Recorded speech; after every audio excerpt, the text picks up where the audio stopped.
Hop, bu Cobalt'imizga zavodskiy magnitofoniga Bluetooth aktivatsiya qilib beramiz. Mana ko'rishingiz mumkin.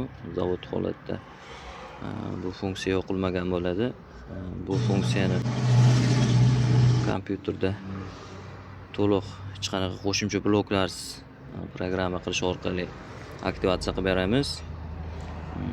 Bu funksiya hamma magnitofonlarda ham mavjud emas. Mana yozish jarayoni. Mana yozib bo'ldi. Endi xudo xolasa mana tekshirib olamiz. Yuqorida menyuda Bluetooth funksiyasi yo'q edi. Mana tekshirib olamiz. Bluetooth funksiyalari qo'shilgan. Xudo xolasa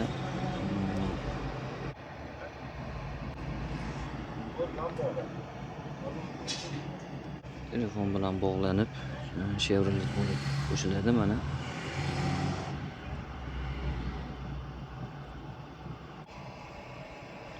Ruxsat so'radi bog'lanishga. Mana bog'lanib oldi.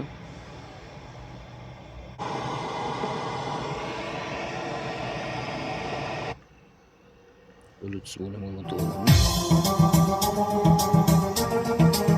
الجزء الأول نشرناه، هذا الجزء الثاني احنا أغانينا أجزاء، والشيخ ما نتعلم من الله شيوخ.